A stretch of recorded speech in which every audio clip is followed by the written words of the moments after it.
All right. Hey, everybody.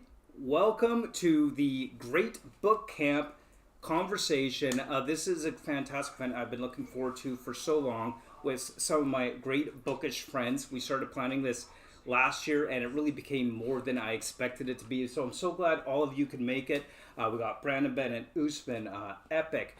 We got Birdie in the books, and Helen is joining us as well. Welcome our special guest, and I do want to send out a great big kudos and shout out to our director, Greg, who is off camera, but doing the whole directing, whole technical setup beyond anything that I've ever done on a live stream before. So why don't you say hi? Say hi, Greg. Hello, I'm behind the camera. Hello. You can't see me when I'm waving. Well, we've been having a lot of fun. We've been doing a lot as a group. We've gone and checked out the Star Wars Grove. We've been down to the beach and the Sandcastle Festival. And tonight we just want to have a live stream to talk about bookish awesomeness. So we're going to start with what we did today, which was book shopping. And we all had fun picking out new books to read and enjoy. So let's just kind of go around the room, starting with Brandon. Tell us what you got today. Sure. So I got Volume 1 of the Berserk Deluxe Edition. I did not actually purchase this myself. It was a gift from Epic. And it was also a Trojan horse because now I'm super into it already, and now I feel like I have to get the rest of the deluxe edition, and there are apparently 13 of them, so that's great. So that's gonna be a lot of money. So it's worth it. That'll come along as we go, but that's all I got. It was all part of my plan. Yeah, naturally. Well, I mean, obviously for me too, because I got Death Note. This is from Epic as well, volumes 1 and 2, and I've been meaning to get into manga, and he said this was an excellent place to start, so looking forward to that. I also picked up The Dragon's Path by Daniel Abraham. This is book 1 in the Dagger and the Coin series, and I got book 2, The King's Blood, and book 3, The Tyrant's Law. So this whole series, I'm going to read it, and Epic will read it as well, so we're going to talk about that once we got that done. But yeah, that's what I've gotten. And honestly, those books are not bad. I've read them myself a while ago. I think they're enjoyable enough for a one-time read, but hopefully you enjoy them enough to keep through the whole series. Definitely, for myself, I'd rank that as kind of a mid-level as far as good, but definitely worth reading once. All right, oh, okay. Thank you, YouTube, for telling me I'm live. All right, my turn. Well, here's the thing. I promised myself when I came on this trip I was only going to buy 1 or 2 books. Well, I broke that promise to myself. Within the first Immediately. Yeah, Within the first 15 minutes. Hold it immediately. Oh, exactly, right? The way I figure it, I'm on vacation. I'm allowed to spend money. My wife didn't believe I'd keep it to a small amount either. But hey, here we go. She knows you. That's She does. Yes, she does. Well, this is an author. I have no idea about this guy's writing. So, R.J. Barker. I picked this up, and what sold me on it was the fact that it's apparently a first edition, and it's signed and numbered. Huh. Now, I don't know why that would be a selling point, but I love the cover, and it just sounds like a really cool Gods of the Weird Wood. So, what the heck? Signed edition, one of the first editions. I'll take it, and if I love it, then I could brag that I got the signed first edition on it. So, there's that one there. Then the other 3, I picked up a whole trilogy here. So, we've got the Licanius trilogy. I know nothing about this. Another author I know nothing about. James Islington. Yeah. Like Iowa. Islington. Okay. Yeah. So we got The Shadow of What Was Lost, being the first one in the series, followed up by An Echo of Things to Come. Typical me, getting the big, thick fantasy, right? I mean, that's just what I do. And The Light of All That Falls. I probably won't actually get to this till like a year and a half down the road because my TBR pile is so big, but there you have it. Those 3 there. And then 3 more looked interesting, but I'm told it's well worth the read and I'm going to love it. So, It's so good. that's all I'm hearing. It's so good, it's so good. So, And you got the nice floppy versions. Yeah, exactly. So if it's not good, you're paying me back. Absolutely not. No. All right, so we got The City of Brass. This is by S.A. Chakraborty. I'm probably gonna... Chakraborty. Chakraborty. There you go. See, I knew I'd pronounce it wrong. So The City of Brass. And then there's The Empire of Gold. I have no idea what they're about, but I have a very good recommendation. Oh, gin. Yeah. Gin? All right. Awesome. Gin sounds fun. I like gin. Not the beverage. No, not Oh, we're not talking about the G's. beverage? Genies, like gins and... All right, and Gin. Kingdom of Copper. So, highly recommended. I'm trusting your recommendation. So, whenever I get to it, we'll see if it lives up to the hype. So, that's what I ended up picking up. And these books are big and thick and chunky, just like I like them. It's the only time you'll hear me talking about how I like big, thick, chunky things. You next? You're up next, yeah. So, there you go. The first one is from Helen, and this is because of Helen. I got the first test by, let me move it over here, by Tamora Pierce, which is the, this one. Oh, okay. Her third trilogy. Third quartet. Third quartet. And these are out of print, and Helen had extra copies, so she let me snag them. And this is part of the same series? Second world. Okay. Different world, second quartet. It's so good. I'm going to find the rest of them and dig the rest into it, because I went through the first Ilana and the first Adventure quartet in like 3 weeks, I think, because I was messaging you everything. The next one is The Teller of Small Fortunes, and what edition is this? Because This is the Fairy Loot.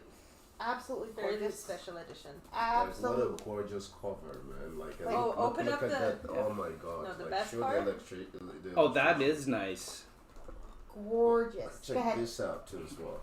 Yeah. Yeah. So, So good. good. Yeah. That- So good. That is really nice.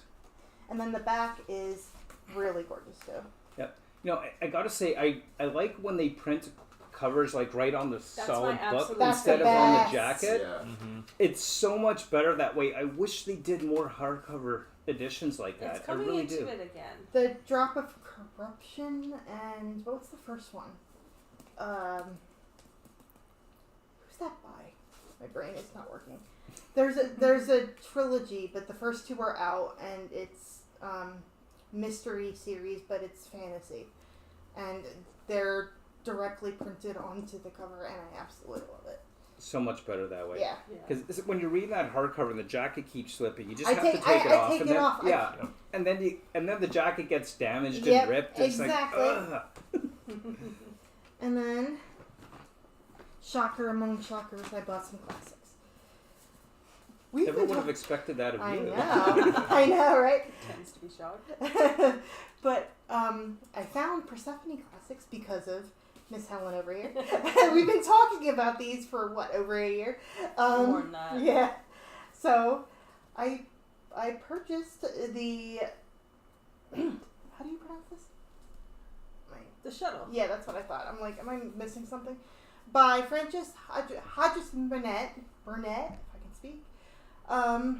The author of The Secret Garden. And let's talk about end pages. These are absolutely gorgeous. Wow. And they refurbish, don't they? Yeah, they refurbish them, and these are actually old prints from the Victorian or Edwardian era, the end papers that they then Oh, nice. turn into end papers. I can't wait. I'm so That's excited. pretty cool. Yeah. And then I got another one by the same author. Because I'm not going to say that again. My mouth does not want to cooperate with me today. Let me see. Let me get it. This one isn't as thick, which is nice. The Making of a Marchioness. Marchioness, thank you. And these covers are really pretty. These are also in the same line, but I like that it has artwork on the front. And these are a little different, but I still like these. Yeah. That's beautiful. So, of course, I'm going to get to these quicker rather than later. Kind of got these for a project, soon coming. Well, let me know so I can put it on my watch later. Yeah. And then these paper garlands that Helen recommended to me. And this is what it's going to look like. It's very West Coast. Yes, so I'm really excited to put these in my house. It's not book related, but it still counts. Monkey Beach, an indigenous author, and I wanted to get. They're local, right? They're local-ish. They're from BC. Yeah. Yeah. So I will be getting to this, and I'm really excited, and I've heard good things. Just keep coming. Yeah. Why not? Well, we're book nerds on vacation. What do you expect? And you haven't read these, right? I haven't read these, so this is just based on local talk, I guess. Yeah, because I always try to, when I'm traveling, buy something from a local author. And I found these, and I'm a mystery lover, so say less, take my money. There you go. That is it for my book haul, Sorry, including the this name of one. that is A Killer in A Killer in King's Cove. King's Cove. Okay. Elaine Winslow mystery. Sorry, Elaine Winslow mystery. Nice. And I just like the art style. Yeah, it's a very nice art style. Very eye-catching. Yeah. So I kind of went the opposite direction from everyone else in my books. So Hey, that's okay with me. Yeah, I've been slowly re-getting books that my brother and I accidentally we shouldn't have gotten rid of, but we did. So I brought some Redwall because Nice. can't Good go choice. wrong with Redwall. I've never read it. And then this was a gift from Alicia. Jane Austen, The Secret Radical by Helena Kelly. AKA we're buddy reading it because I Yes. accidentally got 2 copies. And then she also, in the same vein as the Redwall of books, I lent to someone who was not a reader, and so they got rid of them. And I've been slowly re-getting. It's called The Footsteps in the Snow, The Red River Diary of Isabel Scott, which is the Dear Canada series, which I know a lot of people my age really, really like these back in the day. And there's also the Dear America series. I still have some of my originals. And then I also got a Persephone. I got The Expendable Man by Dorothy B. Hughes. And this is about a guy on a road trip, picks up a woman, and then the woman's found dead a couple days later. Hmm. It goes on from there, figure out what happened. And then... Sounds like She a hit the typical mother story when lode. you get picked up by strangers. Just saying. well, this is more like, I think he read in the newspaper and saw that she got killed. Oh. So he's like, something happened. Yeah. And then I found 3 Tessa Dares in the her Castle series, which are almost impossible to find. I've been looking for these 3 for years. So we have Romancing the Duke, Say Yes to the Marquess, and Do You Want to Start a Scandal? Which I've actually already read all 3, They're fun. but they're really, really fun, and I've been wanting them in paperback. So this was actually a steal, a surprise. Oh, awesome, yeah. And in the one book, And then it's the a one that Alicia bullied me into getting. I didn't do too much arm twisting. Yeah, she was like, you should get it. I was like, okay, okay. You should have seen it. She was like beating her up like Oh, crazy. yeah, It yeah, was yeah. nuts. So it's called Jane Austen's Garden, a botanical tour of the classic novels. And this goes into the different kinds of gardens and how plants are seen and used in Jane Austen's time. And it's very pretty. It's got illustrations, like it talks about the different trees. There's recipes and stuff like that. So You're gonna have to test out some of the recipes and tell me how they are. yeah, there's Totally. a Yeah. gin recipe in here. So Oh, awesome. That's Well, what you I mentioned opened the some of page those to. are really hard to find, and I just want to throw out there that this is why shopping at your local independent Mhm. used bookstore, support them, because they're going to have books that you may never find anywhere else. You go to, especially if you go to like the big box bookstores, Mhm. you know, they're selling all the new stuff. They're not selling all the old stuff, which could be harder to find. So just throwing that out there, support your local bookstore, people. It's a good thing. Yeah. All right, Epic, you're up next. Okay, so first of all, Usman blessed me with 2 books. The first one, That Matter, by Blake Crouch. I thought I had read it, and then I read the back, and I was like, I haven't read it, so if you give it to me, thank you. And then I'm, as the grimdark person, I'm always embarrassed to say I haven't read all of Malazan, but getting this one from Usman again, Midnight Tides. I'm probably gonna buy the rest of the book, and I'm gonna show it off on my channel. But yeah, this is one that I have known for a long time that I have to read, so I'm super excited to get to it. And then I didn't organize it in the thing very well, but I got some all-time fantasy classics. Just as long as you read them in the right order, it's fine. Yeah. Summer Swords is the best. This is the Song of Ice and Fire series. This is a Clash of Kings, and I know this is not in order. A Book Fist 2. for Crows. Book 4. Wow, I bought 2 Fist of Crows. Oh no. Oh no! Game of Thrones, A Storm of Swords, and yeah. Then I also got classic like The Lord of the Rings, Return of the King, Twin Towers, and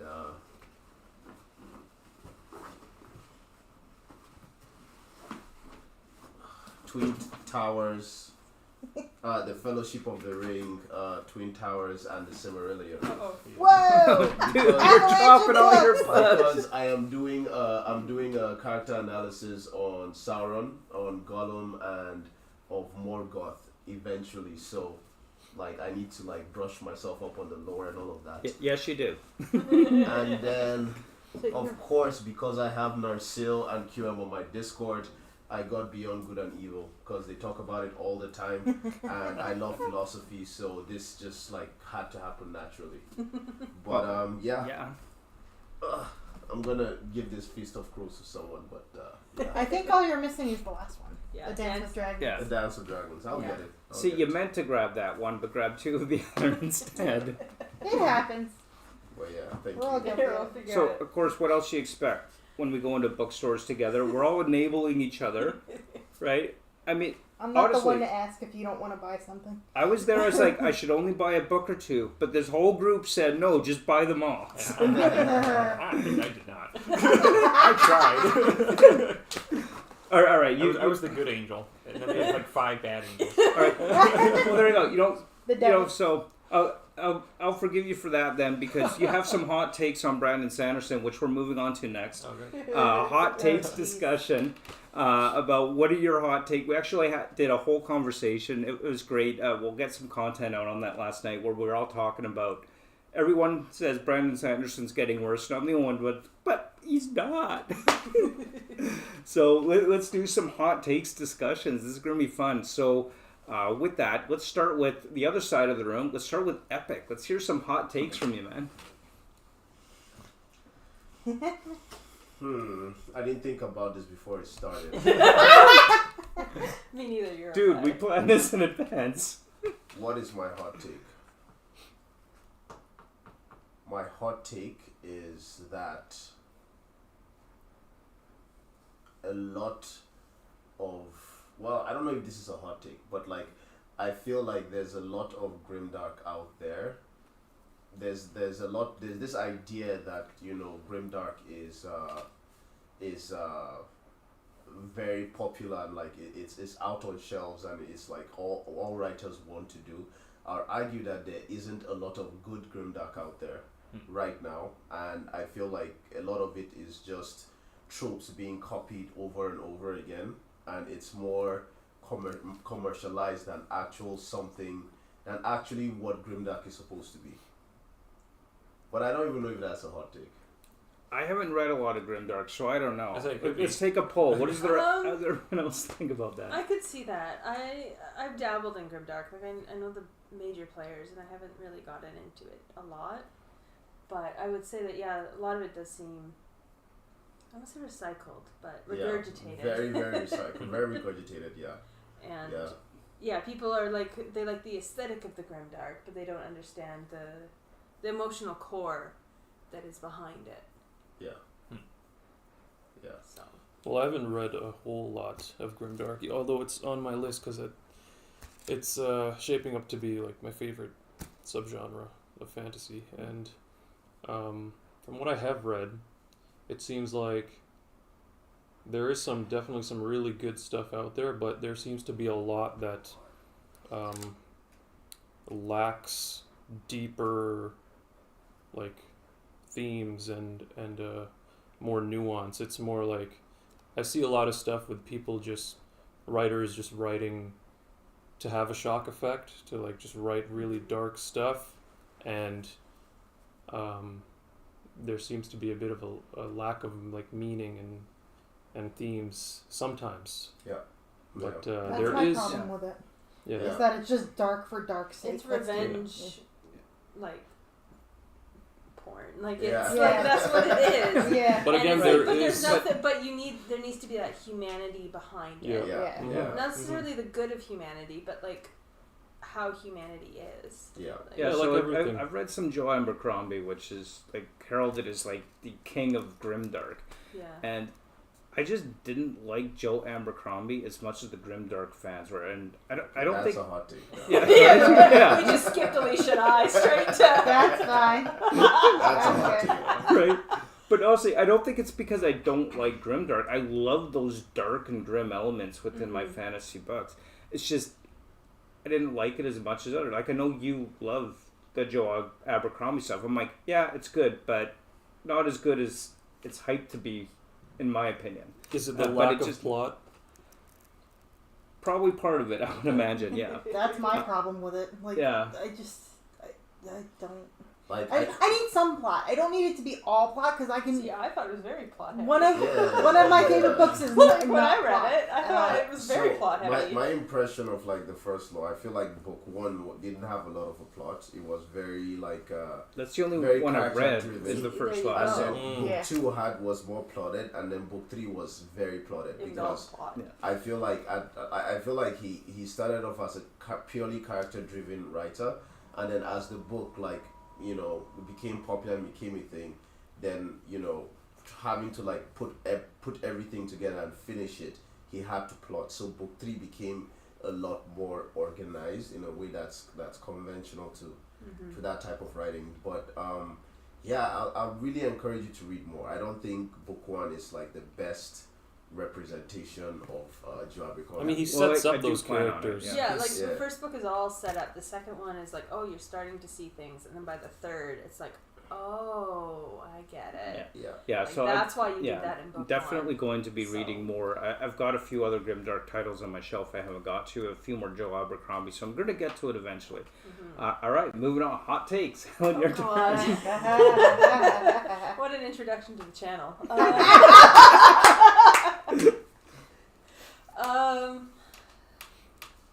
I'm curious. I to hear guess- yours.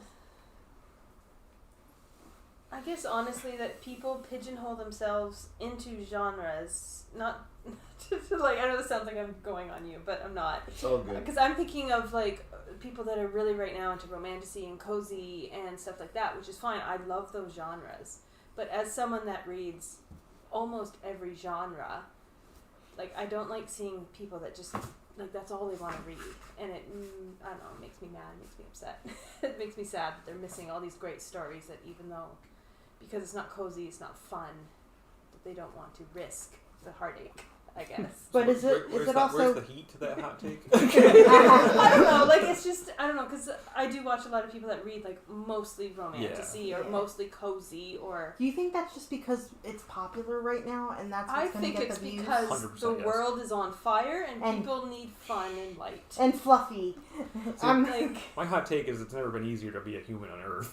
well, that too, but at the same time, like I do have a lot of friends that are people of color, that are queer, that are in the States, so they're feeling very uncomfortable. So that's yeah. Yeah. So, So- for me, I have a different take on that, like in the sense that, if the world is like tough, I need to read Grimdark where it's tougher, and then I'm like, stop being a pussy. You appreciate you what know? you got. I appreciate what you No, got. genuinely, you appreciate what you I can got. understand Yeah, that. yeah. Like, life could be a Yeah. hell of a lot worse. It's like Yeah. I read some of the stuff in some grimdark stuff, and it's like, yeah, I can handle my problems. Mhm. Yeah, There you Yeah. go. I get that. See, whereas it's a I don't different think- form of therapy. Yeah. yeah. I don't think Right. people necessarily like pigeonhole themselves into specific genres. I think they just have come to know what they like, and that's what they Yeah. focus on. For personally for myself, I have tried to move out of the sci-fi fantasy a little bit here and there, but that's kind of my go-to. Like, it's not saying like there's no good stories in romantasy. It's just not something I'm interested in as far as a genre goes. So I don't think people like go out of their way because they're too uncomfortable to move into other genres. I just think they know what they like and that's what they go with. And if that's what they like now, cool. I mean, who knows? Maybe one day I'll start reading a bunch of romantasy. I seriously doubt it, but I think that's just how people are, right? Yeah. I would say like to give credit to what she's saying. I read a lot of like my natural inclination, of course, is like grimdark, dark fantasy, and then fantasy in general in that order. But anytime I read something new and fresh, like I know I was talking about Spare Clutch Through Water yesterday. It's such a like it just opened my mind. It just showed me the beauty of like it's like the feeling of reading something you've never read before, but like and it opens up a new world in your mind, and all of a sudden you're excited about reading books again. So it's like I've been pigeonholing myself a lot to grimdark, and I've been in a reading slump right now. So maybe it would be a good idea to like pick something else up. It's before grim I get adjacent. right back into it. Yeah. It's grim adjacent. But, Like there's it has grim, grim there's moments. grim parts Yeah, of it. grim Yes. parts of it. Yeah. But like I it's would not- love to get your take on it. I on think the you would spare love it. Clutch Through Water. Yeah. Yeah. Hers. Or- She or you reads a haven't little bit. read yet? No, Oh my she God. needs to. I Oh my need. God. I'm like, and you're like you love theater as much as I do. I need you to. Okay.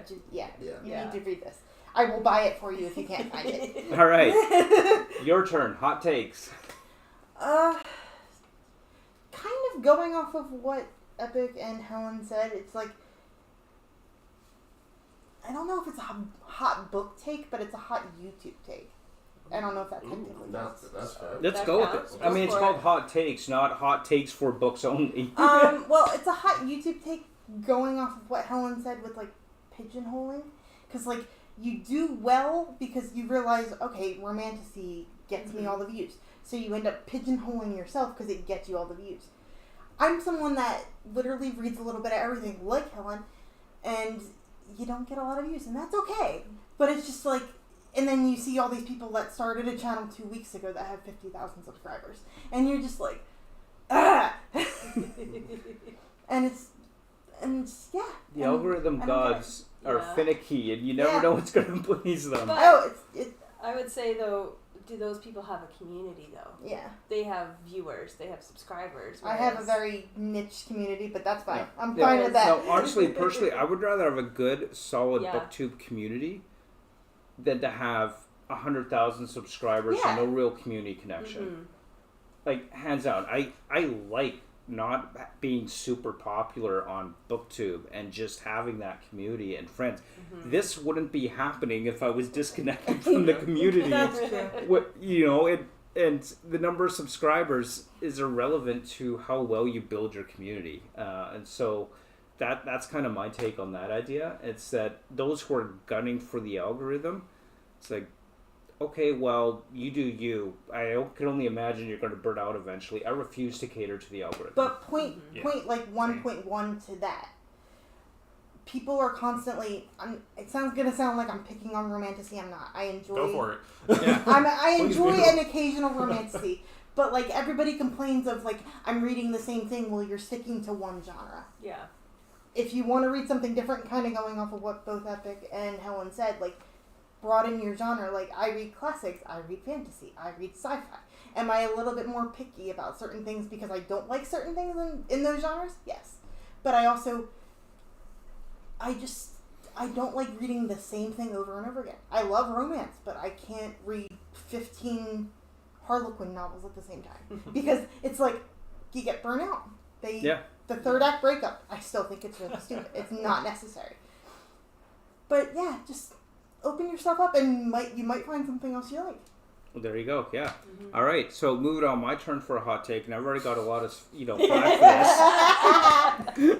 Is my hot take is that the Dune expanded universe is better than the last 3 Dune books that Herbert wrote. As I don't have a hot horse in this race, so. Okay, yeah, I've only read book I'm one. burning in the heat of that take. Yeah. Right. And I only have why that I one. think that, and this is particularly with the House trilogy and the Butlerian Jihad trilogy, setting aside the other ones, which were just okay, not like I would call good, is what I found with the last 3 books of Herbert's Dune is that it seemed to lose all of its momentum, and they're just 400 or 500 pages of philosophizing with nothing happening. and that was, and it was horrible because I read it when I was much younger, and I had nothing but, oh my gosh, Dune is amazing. And then I went back and reread it, and I'm like, what happened? The first one, loved it. Second one, loved it. Third one, it was still good. 4, 5, and 6 is like, what happened to Dune? And then I picked up and I've read the expanded universe, particularly with those 2 trilogies, and I found there's more plot, more action, more characters, just better than those last 3 books. And I know that's a hot take in the Dune fandom, and because I just find that the expanded universe of Dune books, they get a lot of flack and they get a lot of hate, far more than they deserve. Because I do think that they're overall still really good books, and it's just fun to go back and read about all the events leading up to the events in Dune. Sounds like to me that with the last 3. Now I've only read the first Dune, so. Yeah. But it sounds to me like with 4, 5, 6, he decided he wanted to go back to sci-fi's roots when it was no plot, all philosophy. See, that's what bothers me about Great, it. it was amazing. Like he wanted to go back to like back in the day, like all the stuff from the 50s and the 30s. Yeah, the thing is, like, there's so much good sci-fi from that era. Isaac Asimov's Yeah, so say Foundation, Asimov. right, is a great example of that. And the first, in like Dune, the classic first book, there was tons of philosophy in it, but there was also plot and story progression. Yeah. Whereas the last one, Chapter House Dune, like, they kept talking about what was going on with the Honored Matres and whatnot, but we never were actually there when these so-called events they kept referencing were happening. And so it was all just the Bene Gesserit sitting around a table having tea talking about what's going on. It's like, really, 500 pages of this? Could we actually go and tell the story of what they're referencing and not just sitting around talking about it? They do at the end. So the thing for me is that, like, there are books, right, that I really love, but I love them for different reasons. So some of them I love them like as a reader. Some others I love them as a writer. I would say the first 3 Dune books, I love it as both a reader and a writer at a very high level. The other Dune books, where it's mostly philosophizing, as you were talking about, like those ones I kind of appreciate it mostly for the writing, and like mostly for like how he ties ideas together, because he talks about things where like I think about all the time, but I've never actually articulated. But the way he's articulating it and the flow and how he's putting it in the dialogue, as a writer, I'm like literally orgasming. as a reader, like it's not that kind of camp, man. Sorry, but no, like when it pay comes for to that. Frank Herbert, like I'll hyperbole. And, Was he you a know, religious man? Because that makes me, because I know a lot of religious Not he people. particularly. was not No. very Because a lot of religious. people that are religious in my reading and the way I grew up are like very philosophical and stuff like Right. that. So it The makes thing me is, think of that. having philosophy within the story, whether that's fantasy, sci-fi, fiction, whatever the genre, I love that. But if there's no story progression and it's just like they're all sitting around talking about these ideas, it just becomes boring to me. I love that in there, but work it into a plot and actually have some story going on, progressing with plot Have it progression. moving. Exactly. I just didn't find that, but I did find that that works much better in the expanded universe books. And they expand. Those are the ones that his son wrote, right? Yeah. Kevin J. Like, Anderson and Brian I've, Herbert, yeah. I've watched rant videos of people just like I know they screaming at the camera, just like what the they hate it, and I don't understand why there's that much hate for it. Is it as good as like the first couple of Dune books? Not by a long shot, but they're not bad books. It's like they're But holding his up. son is not his father, and Well, that's what it's- people go in Well, expecting. that's to be exactly. They're holding it to the carbon same copy standard. of blah blah blah. Yeah, they're or holding it whatever. to the same standard, and that's just like, what are you doing? Like, they're different writers. Look at if you had never read the original Dune at all, you knew nothing about it, and you picked up these books, would you think they were that bad? Probably not. But then that was If the you same had no argument. expectation. That was the same argument we're making for adaptations yesterday, right? It's like, could he have created something else, not in the world of Dune, that like could have stood on its own, rather than carrying on a story that had such a fan base that were satisfied with and had their expectation met from book one all the way to like the last book he wrote, and then like the son picked it up and did his own thing, which could have been a good separate sci-fi. But picking up from that fan base, it's understandable that they'll be pissed off. Because calling it's it different. Dune, I feel Calling it Dune is the was issue. the issue. Yeah. Is the issue. Yeah, I don't think Now, it's badly written. From what I can gather, I haven't read it. Yeah. But like, it's not badly written. My understanding is the expanded universe, particularly with the Butlerian Jihad and the House trilogies, those books were written based on like the extensive notes for stories within the Dune universe that Frank Herbert wanted to tell.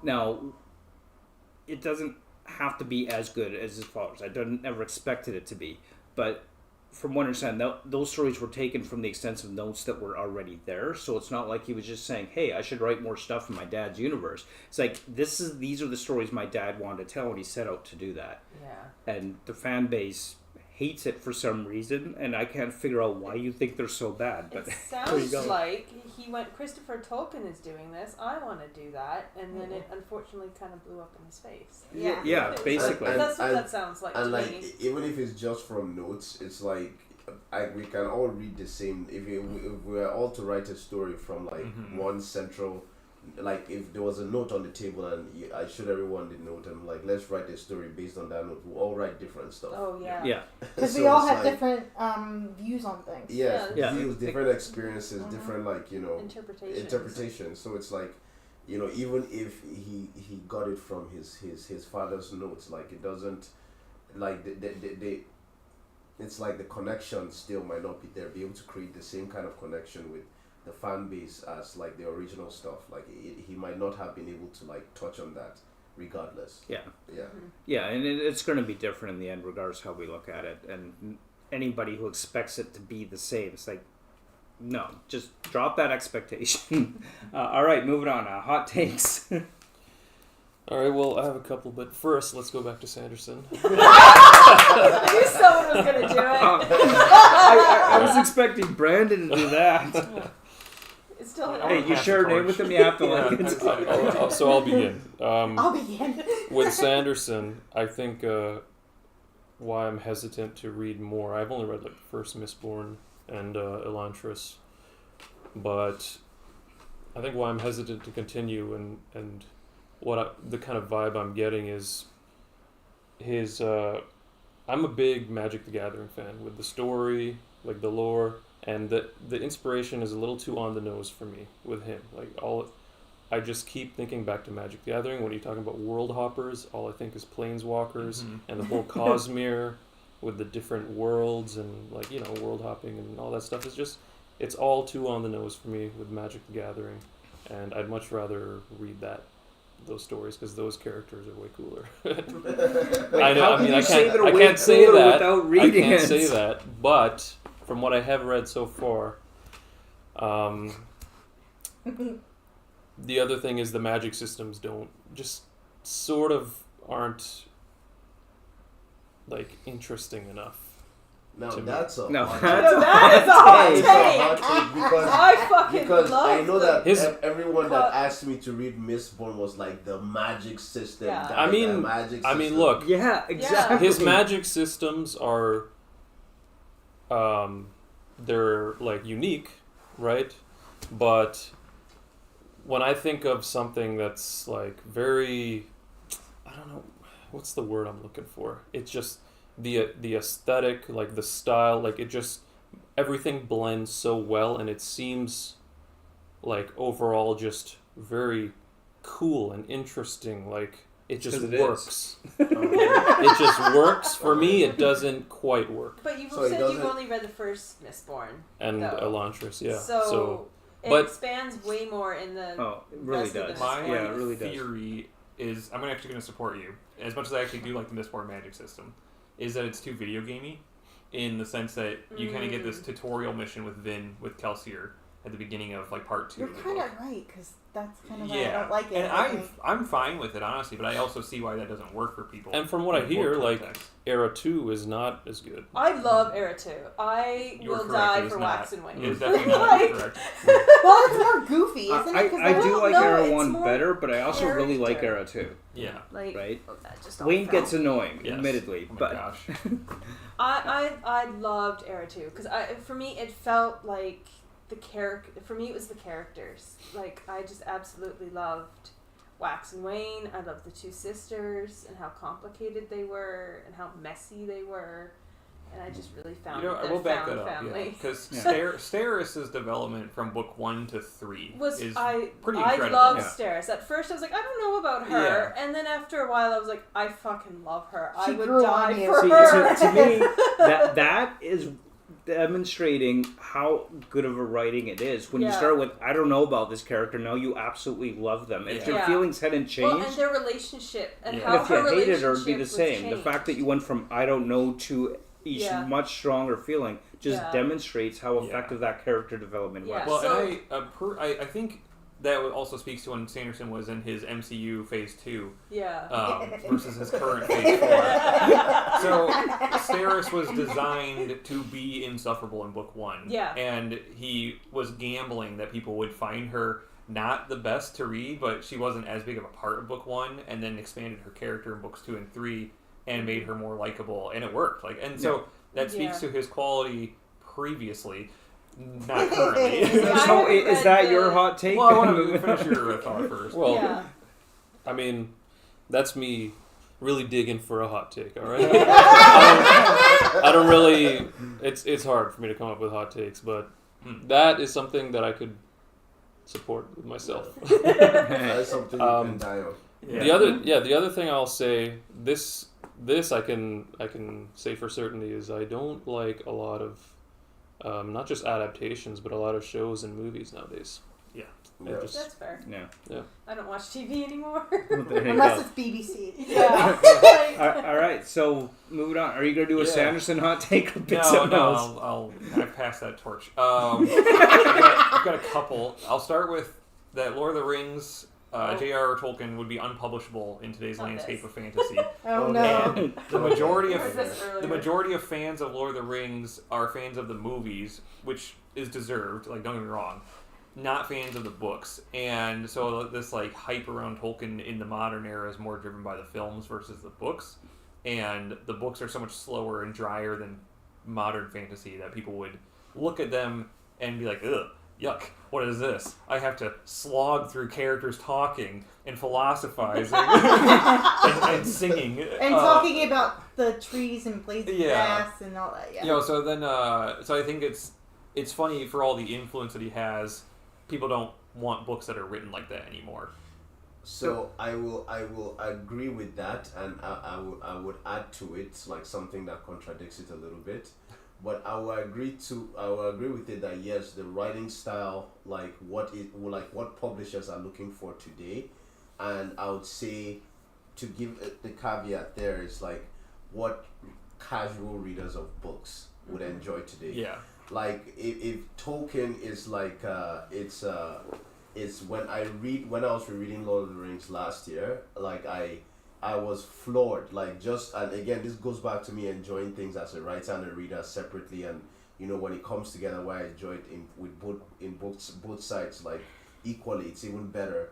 But like as a writer, like seeing what he does with his prose and everything, and I know the thing with the adjectives, how he describes everything with the ly and everything is people don't like that now, at least publishers don't, but his execution of a lot of things is very entertaining, and he wasn't really writing each chapter to like, you know, to a definite conclusion. He was writing it to get you more and more immersed in this fantastical world Yeah. of And have like questions. beautiful Yeah. things, like it's like every chapter, you know, answered a few questions and give you more questions to ask yourself. So in your head, while you're reading his book, like the world just keeps exploding and expanding and expanding and expanding. which is not something that is done today a lot. I would say for like hardcore readers and people that enjoy literature and writing and just like the like magnificent world building, like Lord of the Rings is like But people Yeah. aren't given the chance to explore to that nth degree with yeah. the way publishing is now. Yeah, and a lot of readers as well, to Yes. back him up again, are very Yeah. impatient. Yeah. They want Yes. to get to Sometimes it. I Yeah. am. I'm guilty of it occasionally. I'm like, Yeah. can we get to a point? But There's I a- actually enjoyed it. Yeah. Yeah. The amount of times where I've watched someone and they get annoyed that something isn't explained in book 1, and I'm like, it's a 3-book series. Yes. Yeah. It's called Yeah. delayed gratification. They'll Yeah. get to the end of the book and they'll be annoyed that something wasn't explained, and they're like, that didn't make any sense. Why did they do that? I'm like, I don't know. Maybe finish the series. Yeah. Yeah. And then Weird. Yeah. maybe you'll get the gratification that And you don't need. don't look it up on the internet because the internet is full of spoilers, especially like wiki Yeah. pages and Or whatnot. like, Oh, definitely, yeah. but Like Brandon's hot take is truthful in a way that hurts the romantic part of Yeah. it. No, totally. And, Yeah. you know, I think there's probably a publisher somewhere that would publish it if it were published today. Yeah. So I'm going to take a slight opposite view on that. That being said, I don't think it would sell nearly as well as No. it did in its day. There was no other option back then. Well, I feel that, like- that's part of the advantage of the publishing when it that this type Yeah. of fantasy really wasn't something that was out there in the marketplace. Right. And so that kind of driven its I popularity. would caveat that. It was, but it was for children. Right. It wasn't for adults. Yeah. Yeah. Blood in the Mist by Hope. Well, because I'm Something. thinking like George MacDonald Yeah. and Yeah. stuff like that, like The Princess and the Goblin, which is what he was. Well, he was doing. pioneering, right? A new thing. Yeah. So, with that in mind, I haven't said this myself, but I've heard people on the internet saying that Sanderson's the modern Tolkien. Oh, Now, I'm going to That's a- preface that's that. You know, I'm going you to should go preface on that. tour with that stand-up. I haven't routine. even read Token, and I I'm gonna- disagree. We only said I'm gonna like preface hot with takes, that. not I- lava hot takes. This is a Like- pre-built I stand-up like tour. Sanderson, but no. I'm going to preface that with saying I don't personally believe that, but I do love Sanderson, and I do think that's kind of crazy to think about. But I think that's a good transition into the next topic. Wait, before Wait, we get to the wait. next topic, Okay, I have okay, one more hot take. okay. Uh-oh. There we go. Okay, this one is the one I wish I said. All right. Happy endings suck. What? Let's go. What? Let's go. He does not like Let's- happy endings, and go. I am formulating a video to be Counteract. the opposite and be like, hey, and have a discussion about it. So speaking about Tolkien, the literal like god of like writing, like he made a comment on writing about how when a story is written and when it's being like consumed by a reader, the reader and the writer have to make a deal where the reader suspends belief, right? And it's like when a book has made you suspend your belief and the ending is so neatly packaged, it just like takes me out of it, and all of a sudden I realize I am just reading a book, right? Ideally, after I finish reading a book, I want to drop it and still be I want to stare into space and still be lost Yeah. in that in that world. I want to But- think about it. I want to be like, wow, could he have ended differently? Like, oh my god, like what's going to happen to that person now? Like, I want to still keep thinking about it.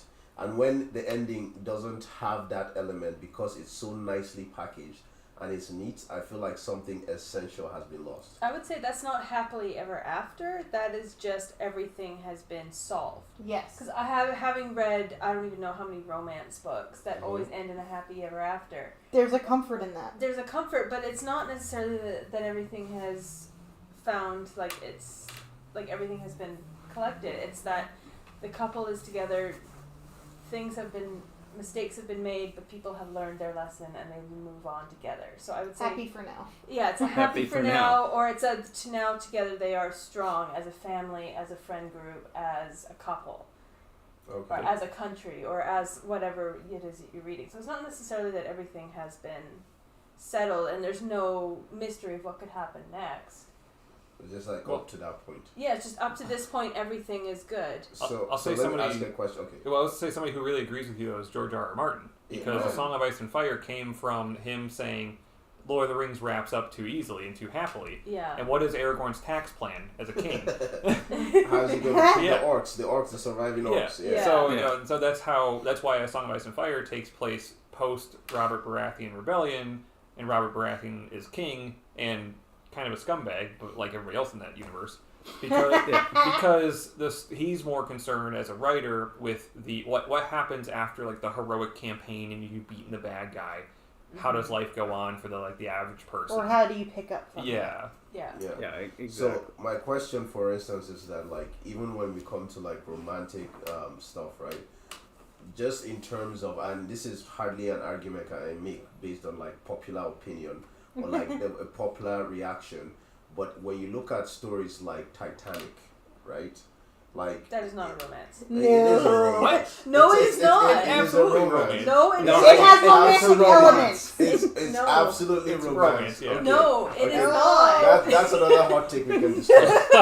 But It is not but a it's- happily ever after or Exa- happily for now. It's not. miserable. No, it's not a hap, and that's Yeah, exactly That's the why point. it's not a romance. Romance No, does no, not no. require happily ever Yes, after. it Romance does. does That, not require yes, happily it ever- does. Google So it. let me Google ask it. you a It is question. legitimately So, okay, happily ever okay, after. so let me ask you a question. HEA. If you would not accept Titanic as a romance, would you accept the Notebook No, as romance? absolutely Oh, hell not. It's a romance. No, it's not. It's a No, it is romance. not. It's a romance. No, it's not. Frank is dying over there. See, my point being, okay, let me make my point. Those are and not we can romances. get to whether that's romance or not. But my point, right, is that if you look at like the Titanic, right, this is a classic of classics, right? And it's a lot of people are like, oh my god, I can't believe Jack died. Spoiler alert if you haven't watched it. but like everyone It's a and tragedy. like till today Yeah. there are still arguments about The damn like, door. if Jack could have fit on the It's a buoyancy and- issue. and the point, my Buoyancy point has nothing to being, do with weight. How my much do you point think being, that right, ship weighed? my point being, right, like that after long after the movie finished, right, the moments that Jack and what was that? Rose. Rose. I was gonna say Jack and Jill. But Jack, the moments that Jack and Jill, the moment that Jack and Rose spent together, right? All of a sudden meant more. Yeah. Like Yes. you replayed it in your head over and Because it's over very again. romantic. Because it's a romantic tragedy, and though. because Romantic. Jack died. Yeah. Yeah, So so it's because like- he died, it is I guess not a here's my romance. counter It's like argument, saying though. Happily ever romance. after is It's the like ending of saying the book. Romeo and Juliet is a romance. It is. It is It not. is. My third example was It's a romantic tragedy. It's a No, romantic no. tragedy. No, it is I a will- tragedy. It is I will- always in the Yeah, Shakespeare Romeo and tragedy. Juliet. It is Romance not in the Can end in tragedy, though. No, No. no. So, Shakespeare here's romances are my- the tragedies You where are- everyone My dies, hot or the take, comedies though, where for this, everyone then. gets married. Yes. All right. Oh, That's okay. it. So Yes. just so we need to move on here We'll debate because this over dinner. we do have dinner reservations later. We got a few more topics to talk Epic and I about. were ready to throw down. So the next subject, which we were leading into until you brought up that, is Sanderson still a good writer? No. I haven't read anything. So- The last book I read from him was, I guess, Tress. Tress was. Tress of the Emerald Sea. Okay. I really liked that, but I haven't read any of the. Right. I haven't read any that was the. I also series. think we like that because we are fans of Princess Bride, which is Yes, which true. obviously he admits was his He wrote it for his wife. yes, Which is cool, yeah. which is Yeah. awesome. It was Yeah. very sweet, Yeah. like reading that. Well, And you then- came out with a no really fast here, so I'm really curious to hear your thoughts. Yeah. Yeah. I just he's obsessed with hearing his own thoughts. That's my Yes. thought I on the whole actually thing. agree. Like I the agree books completely. are too Wow. the Yeah. books are too damn long. Like Yes. I'm sorry, he could have a 6-book series by cutting them like all the books in half and having 2, 2, 2, and 2. Like do it like the UK. Like it doesn't need to be 1,300 pages. It doesn't need to be the length of a freaking Bible. They shouldn't have to change the paper because Yes. they're so fucking long. Yeah. Sorry. Oh, okay. So, So I have length something of to a say book to that. does not Okay. equal bad writing. So no, Yeah. Well, he also doesn't, they don't edit him anymore. If They the, don't. If the length of the book is mostly jargon, then it's bad. Then the length of the book is the problem. If it wasn't like edited to be like concise. Mm-hmm. But they're not. But that's they're a not whole different editing him issue. anymore. That's That's the a whole problem. different issue, though. Haven't said that, right? Haven't said that. I used to be one of those guys that was very strictly, keep exposition to the minimum, like keep us in the books and everything. I feel like there's a huge factor of execution, because I read The Prince of Nothing, The Darkness That Comes Before, and the exposition there is beautiful. It's absolutely beautiful. Like, I love the fact that he exposes, because he's writing what he's writing about and how he's writing about it is good. So in a situation with Winds and Truth, that was the one, right? Yeah. Like Wind and where Truth, where yeah. it's like he keeps going and it's stuff that people don't care about, then that is, I feel like, a legitimate critique on his writing. That's my I haven't problem. Yeah, read it. so Yeah. to be fair, everyone who knows me knows I'm a Sanderson. I love his stuff, right? But people like But- you, no offense, are gonna buy his books because it's Brandon Sanderson, and I don't mean that as a bad thing. And that's what editors, and I'm saying that with quotes, know that. So why the fuck are they even gonna bother editing him? Because the people that love Sanderson are gonna buy it. Right. But It's I'm not. automatic. Yeah, I'm not one of those Sanderson fans that's going to sit here and say everything Sanderson wrote is gold. Like Right. I have Yeah. like Warbreaker, for example. I have criticism of the magic system, That's the the whole only one I like. biochromatic. Yeah, I like Yeah, it. the whole that's the the only whole one that I like. biochromatic breath things. Like take all the color stuff out of Yeah, it, the and breath you would is literally cool. change nothing about how Yeah. the magic works. Okay, It's so I'm right completely again pointless. about the magic systems Right. being a little. Yeah, Yeah. right. But But, that- also literally, things that's the like only one White that I like. Sand is another example of Sanderson work that, in my opinion, is really bad. Right. So, and there are a few other critiques with Wind and Truth. I have some critiques. The whole Yeah. Kaladin Zeth storyline, like, take it out. You would have saved like 400 pages of book, and you could have published that as a separate in Cosmere World novel without really having a drastic impact at all on the plot line of Wind and Truth. So while I love Sanderson, and I still think he's a great writer, I'm not one of those Sanderson fans that say he can do no wrong. Those Yeah. people drive me up the wall. Yeah. Because no author is perfect. But no it's author's not. gonna have. It's not just him. It's romantasy. What's her name? Sarah J. Maas. They don't edit her. The books Yeah. are too damn long. Like if it's I will never if it- read. if, Just not but if it's, interested. if it's a well-known author, they don't give a shit because they know people like that Yeah. author, and Yeah. they're just like, we're just gonna paste it, and people are gonna buy it. The brand And name that's the takes problem. over. Yeah. That's the problem. The author is selling the book, not the book being good. Correct. Yeah, and I do agree that there's been criticisms about the editing of Wind and Truth, and I do agree that there is stuff that could have been edited to have a more concise. Was there actually editing? That's my question. Well, with all I- his work. I'm Honestly. assuming there was. I'm assuming there was. Like, I can't see any author publishing a book with no editing whatsoever. Like, there had to be some Somebody has editing done there. that before. Yeah, that's what I'm saying.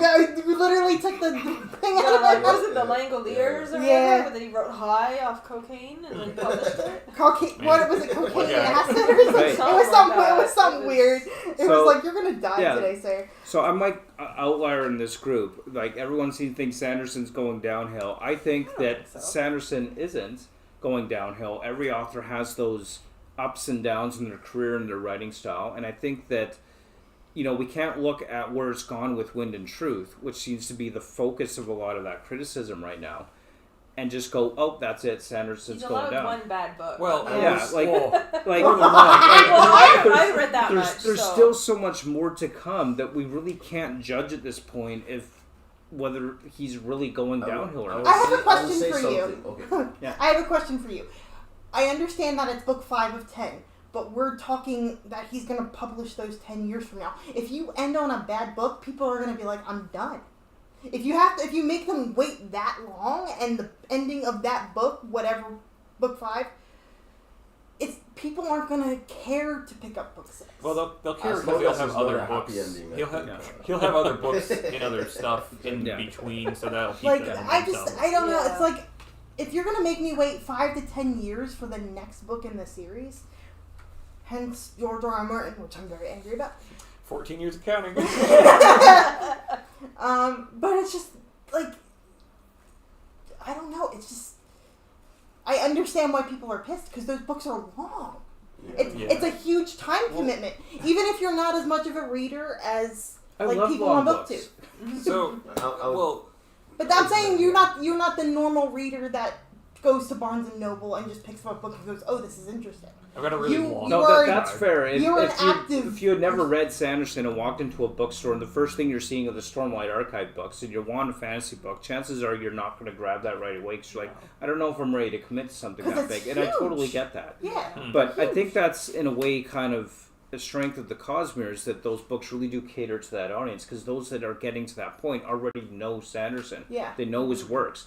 You know, and that's why I never recommend, if someone says, where should I start with Sanderson? I'm never going to tell, go pick up the Stormlight Archive. No. No way. No. My recommendation, you always start with things like Warbreaker and Elantris, the standalone, the smaller Mistborn. ones, and then move into things like Mistborn, which are a little bit bigger, but not as thick as the Stormlight Archive. Because the And if first after Mistborn that- was like 600 pages. Yeah, and then if It's after roughly that 2,000 you're words. still Yeah. Yeah. if you're still into it, you're liking what you're reading, now's the time to get into the Stormlight Archive. Yeah. It's not a starting point by any means. I just don't like the MCU-ness of all the books. Like, Yeah. and I'm not just picking on Phase Sanderson when I say that. They're doing it with romantasy books. Like, Yeah. they're connecting everything with Sarah J. Maas. Sarah J. Maas's was bad. Ugh, it from was what so I've heard. stupid. It was so, like, I have friends who read her books. It was so stupid. They're done. Like, they're done. All right, I know a so lot of people that are So, done. Brandon, what are you gonna say? Well, yeah, I'm kind of a long diatribe, but I'll try to make it concise. Long So, time try. an issue I'm having with, and my stance on why his writing's going downhill, is in book 5, so Wind and Truth. Navani is talking to, this is pretty early in the book, she's talking to one of the... I was gonna say, is this spoiler? She's, well, kind of technically, but the book's been out since December, and I haven't even finished it, so, like, I don't care. But she's talking to one of the Alethkar nobles, and she's saying that, you know, they're moving towards freeing the Alethi slaves, and the noble is saying, like, oh, but tradition, and then she's kind of, in her mind, like, every Alethi who's opposed to this is stupid and stuck in the mud. And don't get me wrong, yes, free slaves, obviously. But when you juxtapose that against Book 1, Way of Kings, and you have roughly 1,000 pages to show you the value of shard plate and shard blades especially, and that shard blades are worth literal kingdoms, and you have Kaladin's arc of not trusting nobility, and you have Dalinar's arc of trying to be a better person and a better ruler. And then it all comes together at the very end when Kaladin has chosen to save Dalinar. They get back to the war camps, and Sadeas says that he will free all the slaves, the bridge slaves, if Dalinar gives up his shard blade. And Kaladin immediately is thinking, well, we're gonna still be slaves because nobody's ever gonna give up a shard blade. And Dalinar gives up his shard blade. And that moment was so incredible. Like, it's one of my favorite moments in all of fantasy that I've ever read. And that's what makes me so upset with Sanderson, is like, we had a much better version of storylines he's trying to do now in the 5th one that he's kind of dumbing down and making worse. And I think obviously like Navani's in the moral correctness of, yes, again, free the slaves, but she's also part of this culture and is suddenly just veering away like a 180. Now, if it was Yasna pushing it, because Yasna's always been the counterculture person within these books, that would make a little bit more sense. But the hard switch for a character to start pushing the moralizing point is where I really get upset, because I need the author to not beat me over the head with the theme and like the grandstanding, and have the characters give some pushback. Like, why is this important to Alethi culture and tradition, and maybe some good points could be made that then get defeated by better ideas being presented, rather than just presenting them as like stuck in the mud and stupid and wrong. Right. Wow, But anyway, that's such yeah. a clear thing. Thanks. Before we move on, just one thing I'd say is like when Sanderson could do no wrong and the hype was so much on him and how great he is as a writer, I was less interested in his stuff. Now that as haters, I'm like, you know Wanna see what? the Yeah, fall. I'm gonna Well, pick this up. Look, if Wind and Truth and all the criticism of it leads you to start reading Sanderson, I'm all for it. It's a big It was But- worth it. Yeah. It was worth the pain. Moving on. We got 2 more topics we wanted to discuss before wrapping up. So the next one is grimdark versus simply dark fantasy. Epic, you're expert in this group on that. Tell us a little bit about like what really makes dark fantasy different than grimdark. Like, what really is the difference? Because I love having those grimdark elements within my books, but I wouldn't necessarily consider it a grimdark book by default from that. But you've read a lot more grimdark than I have, a lot more dark fantasy than I have. what exactly would be the difference, really? I would give because I've been kind of trying to tell the difference in like from the books that I've read, and I've always been flip-flopping, trying to like make a clear like distinct definition between the both of them. But yesterday I asked the question on the car ride, and I give credit to Brandon on this, and he said he described it in a way that it just clicked, everything just fell in place for me. Well, basically, both grimdark and dark fantasy have dark worlds, but then the characters in dark fantasy are good people reaching for hope, right? In grimdark, it's everybody sucks, basically. Everybody's awful. Everybody's awful, and Right. it's like that distinction is clear enough that like yes, I like reading books moving forward. I'll be able to like make that very clear distinction. In the past I've even gone as far as saying that it's the same thing, but it's not. You know, dark fantasy and grimdark are two very different things. Yeah, so for myself, I don't like characters where it's a world filled with all bad people, and I don't like a world that's filled with nothing but good people. What I really like out of a character is that morally gray person, or that character who just wants to do the right thing, but maybe is making decisions that are terrible decisions for themselves, their families, the people that are responsible for. But they're not doing it out of a desire to harm, but because there's something in their way of thinking. They think, I have to do this, I don't have a choice, and I don't want to hurt these people, culture, society, world that I'm in. So it's kind of that morally gray character who feels what they're doing is right. And based on what you described, it doesn't sound like that would really fit into grimdark. It's people trying to be good. No, But in grimdark, like you could still have that, but like ultimately, there's going to be it's not just going to be okay. I made this one decision, right? I feel like a grimdark story would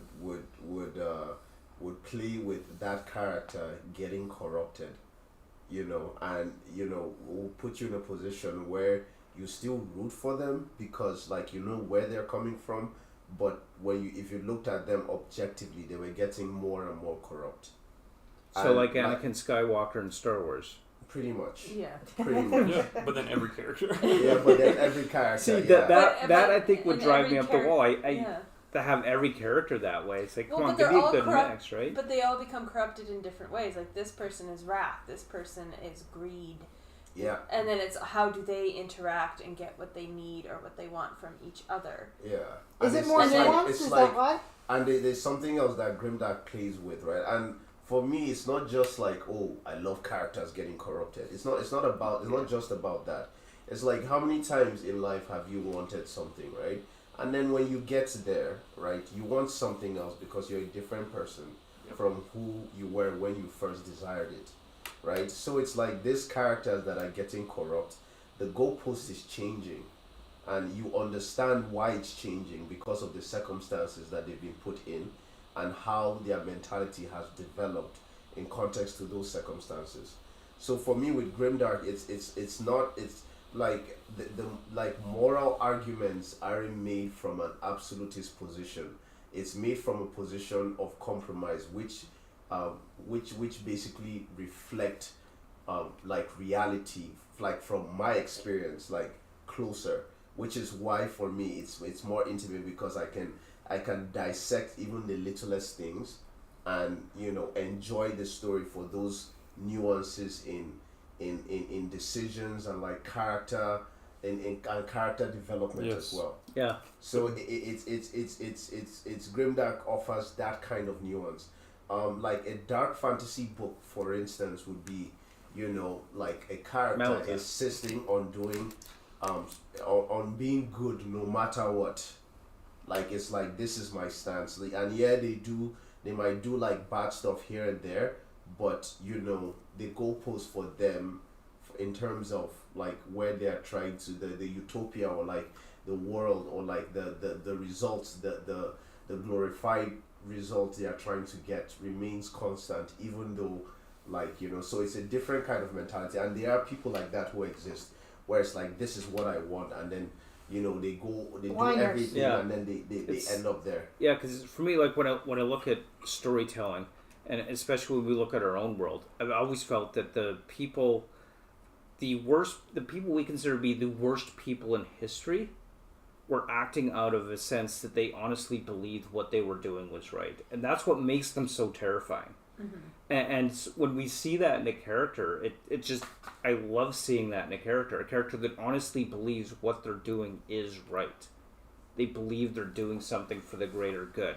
However, they rationalize that to themselves. So, like, I guess, so my impression of Grimdark has been a lot, it's like these, you know, like I said, all these people are bad, and they just don't care. Which is kind of not what I generally go for in a character, right? It's like, and that's probably why I'm kind of like, it's not bad. I mean, I'll read it, but it's not, woohoo, this is great. And, you know, I've said a few times, maybe I just need to read more Grimdark, and you've got so many books that you gushed about. I was going to so- say, can I just jump in very Of quick course, on of course. a point that you said? So I would say it's not that they mourn who they used to be. They mourn the person that was, like, wide-eyed and bushy-tailed until the world ground them into dirt. So, like, there's been a few times where I've read in Grimdark where it's like they remembered when they were happy, when they were naive, and they wish that they could go back to that, but their eyes have been opened. They know the cruelty of the world that they are in, and they have chosen to embrace it because that is how they have survived. Yeah, because my impression is that kind of the best Grimdark, the corruption element is driven by pragmatism. Yeah, Yeah, it's I yeah. need to survive. Yeah. I am starving doing what on I the need street. to. I'm Yeah. going Yeah. to slit this person's Yeah. throat Yeah. so that I live, they die. Yeah. Yeah, Yeah. there's definitely more I'm going to read from your recommendations and Yeah. stuff What that would you've you- done on yeah. your channel. What so. would you consider? Do you consider A Song of Ice and Fire Grimdark? Yes. Yeah. Okay. Mhm. Like, but with A Song on Ice and Fire, George R. R. Martin is so good. He's He's so fantastic. damn good because he it's so gradual. Like you don't even know when you start rooting for the bad guys. You don't know when you start rooting because it's like no matter how bad a character is, they always have a humanity that about them that you can connect with. But So yeah. George that- is such a yeah. good writer. That's Like, what I mean. You're goddamn, saying you it's like- consider that grimdark, but not every character was necessarily the bad guy. I mean, you look at the Starks who were trying their best to And be what happened to honorable them. and good people. Yeah. Yeah, absolutely. But, those characters were there, right? The most Yeah. heroic but character gets killed. Grimdark punishes Yeah. that. Grimdark shows you like the fact Ned the way Stark. Ned Stark insisted on being good and he died and it made perfect And he sense. died for what? Yeah, Exactly. and Like he in the died grand for scheme what of it. exactly? For what? It wasn't like some kind of like okay. He dies and now because everybody rallies and they take over the Lannisters and like Yeah. dipty do Yeah. and like happily ever after. He dies, No, his kids get uh, scattered his and are kids hunted. like it just keeps getting worse They and have worse no family and worse. anymore. And Like then, that's and then basically what it was. you know you can ask yourself right if he knew this was the result of things that he knew that his like Rob was going to die and this was going to happen and they were going to take over Winterfell and would he have still made that decision? Probably. You know, He's probably he's because like a little he's too Ned righteous. Stark. Ned He's Stark. a Yeah, little yeah, too yeah. righteous. Look, but it I brings get a it. level. Couldn't lie. It brings No. a level of realism and like Yeah. humanity to these characters. I mean, me being mainly a character-driven reader, I think that's why I connect with Grimdark a lot. But think about it like this: think about you in your life and how often you've thought like, man, I just keep getting screwed over left, right, and center, and man, I've just had a shitty day for how long now, and this and that and this. It brings more realism in that sense too. Like, what's the point? Yeah. Yeah. There is some like people say, oh well, it's all just dark and brutal, unrealistically horrible. It's like hell. That's not it. For me, it has a lot to do with characters, the character work, and actually touching on Abercrombie, I'd say even writing style and prose Yeah. can Yeah. make good grimdark. Pro- And pros can something make or else is break that a it's book. it's not always like good to bad. Sometimes it's bad to good. Look at a character like Giselle from The Thing. At least within the first 3 books, he starts out so annoying, so like arrogant, so narcissistic, and then the life just humbled him, and all of a sudden he's trying to be altruistic. Although John Pacoma puts his twist there, where like Yeah. you see through it and you're like, this guy is still is arrogant, still an ass. narcissistic, like, yeah. But like it's like there's a development. Oh, I shouldn't have spelled that for you. But like, No, there's a it's fine. development Trust there. me, it's going to be a while before I get there. But it's a development there that is forced by the circumstances that he's put in. That like it's like this is enjoyable to read. This development is nice. It's good. That, well, I'm that's sorry, good just to one know. more thing. There's a book I'd recommend, like Beyond Redemption. Everybody starts out. Yes, we Everybody starts out so bad, right? But then there's this child, this character that starts out so innocent and ends up being the worst. all right. So it's perfect. So everyone read that. So final topic to quickly wrap up, because we all wrap this up because we got our dinner plans. Is AI good for literature? Let's It's discuss that. complicated. Yes. Say no. Overall, like if you want to list the pros and the cons, I would say the cons outweigh the pros. Yeah, I would say I am very willing to hear the pros, and I can agree with the pros that I have heard, especially like from you, Epic. But Yeah. I think the cons for me personally overtake the Yeah. pros. Yeah, I feel like there are a lot more cons. Like, okay, I do not think like AI should write stories. Yeah. One, Right. I do not think AI should be used to like edit. Yeah. I do not think AI should like. There's a lot that I don't think AI should be like should be It used should for. make the cover. Well, I think cover, AI like, can is- serve. is- Yeah. But for me, and on my channel, if you watch my channel, I use like AI art and everything to market Right. other people's stuff. It's like, this is my version of things. This is me doing a character analysis, but that is contained within itself. That is something that AI like has independently allowed me to do. Yeah. Right? It's not. I'm not taking anybody's job. I'm not like. You're driving them toward the art. Yes, Yeah. I'm driving them. The stuff is driving people towards the book. Yeah. It's Yeah. not like existing on its own and stealing from artists. Yeah. You know? So it's like in that context. But outside of that, like when AI is like, taking people's opportunity to imagine and be creative and taking jobs and all of that, AI should serve people. It shouldn't take away from people. See, with what you're saying, it shouldn't be used for editing. That's kind of something that I would disagree with. I think there's some benefit to using AI for editing. I don't think AI should be making the changes to the work itself in the editing process. Okay. But I think AI can be a useful tool for authors, for AI to kind of identify based on whatever factors are involved there. I'm not an expert in it, Oh, but so you to want them make to flag it. recommendation and say, hey, maybe you could tweak this, maybe you could change that, but leave it up to the writer to decide, yes, I'm going to change this or that, not have AI do it.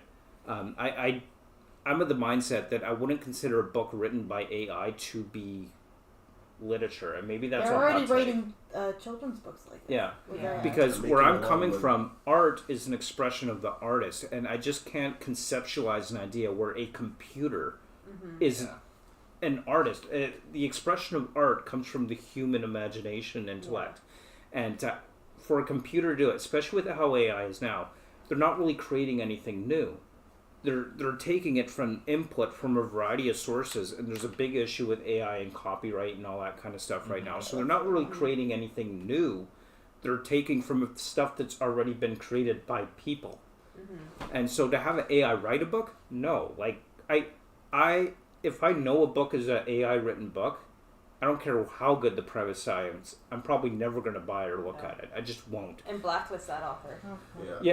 Yeah, like let me play devil's advocate. I agree with you, but let me play devil's advocate. So it's like you said, like AI, it's not anything new because it's taken from like other artists. It's like, what is new though? Like even when a writer writes something like fresh, quote unquote fresh, right? Like what? Like even that is not new. Everybody has influences. Right. Like what would you say to that? to an extent, I kind of agree with and see what you're saying. I'm of the mindset that there's no such thing as an original idea anymore. Yeah. But that's not the point of reading a book, right? All these concepts and ideas in books, they've been told millions of times throughout human history in a variety of different ways, in different presentations, with different characters, with a mix of different elements. It's not about creating a never before heard of story in the history of humanity. That's just not possible at this point. And that's why we have things like the hero's journey. I mean, how many books out there follow this same story pattern? The hero's journey Thousands isn't and thousands of years. well, exactly. Yeah. It's not a new concept in the literature, but how do you tell that hero's journey story? You know, how well do you communicate? How well do you tell that? In what kind of setting do you place it? How's your character work? So there's no new stories out there. And it's not inherently wrong for an author to be inspired by other stories. It is wrong for that author to take all these things from these other stories, put it into a book, and call it his own. And that's what AI does, in my opinion. Right? It's like this AI art. It takes all this art from others, mashes it together, and mixes it, and calls it something new. It's like, well, no, you're copying other people's art and presenting it as something new. And that's not cool. Yeah, and I think it's kind of a philosophical question, too, because I think art needs to be created by a human. And I don't care that an elephant might paint a picture at the zoo or something, or a chimp.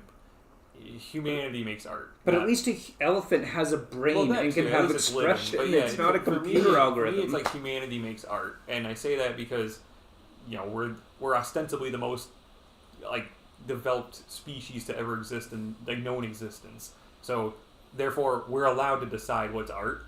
And I think because, you know, we're the most advanced species ever that we know of, it's like we create the art. And a machine can't create art inherently, which is actually part of the Butlerian Jihad. Yeah. Because Erasmus, I remember that scene, it technically, because it's a machine, paints a heart, like he cut open a person basically and then painted the dying heartbeat.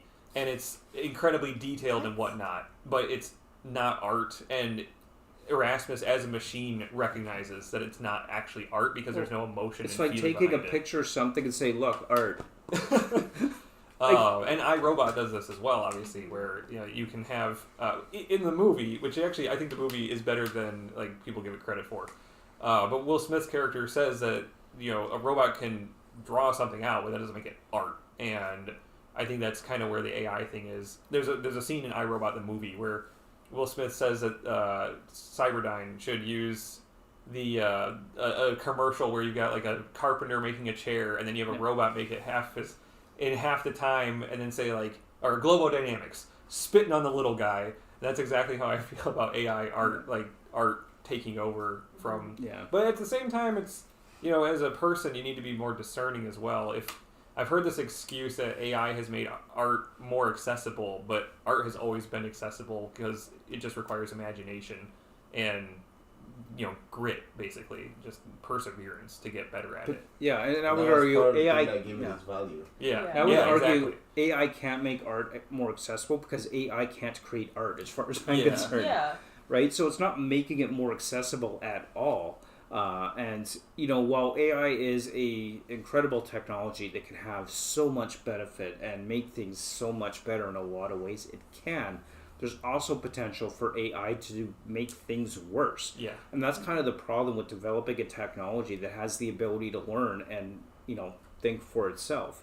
And luckily we're not at a stage where there's general AI, because AI is still, I mean, you take an AI robot, it could beat you at a game of chess, ask it to walk down the stairs and it will crash to the bottom and break itself.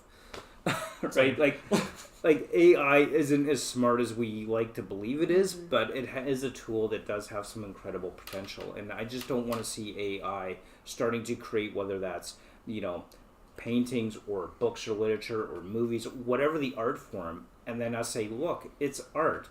Art is an expression of the human mind. Yeah. And use that as a tool to help in the creative process, but don't use AI to create something and call it art.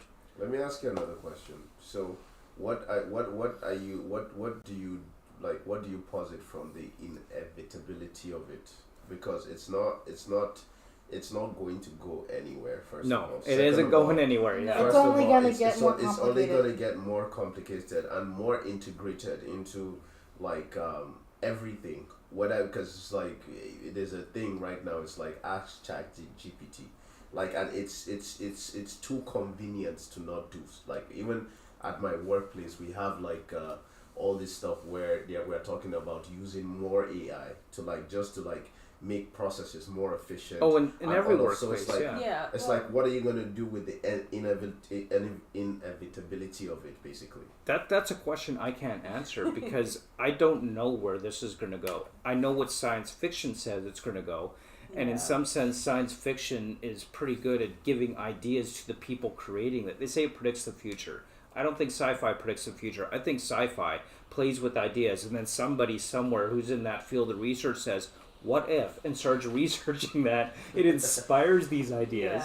Yeah. It doesn't you need predict to them. read the parable of the sower then if you don't think it can predict the future.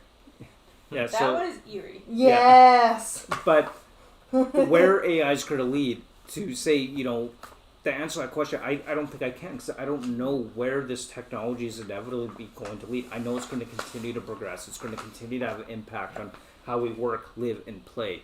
And I just hope that AI doesn't become the default creative force in society, because that's not what I want to see from it. What I hope for is, I know for a long time people have complained the publishing companies want one specific archetype or one specific type of story told, because it's marketable and they can use it and everything. If AI enters into the creative space, and this is what I'm hopeful for, it's going to regurgitate what is conventional, what is thing, and the artists that are unique, the artists that have put in the work to create something that hasn't, I know it's difficult to say something that hasn't existed, but then I read a spec cut through water. If you guys haven't gotten it already, read the So book. good. But it's like the artists that are creating something that the algorithm can't tap into yet.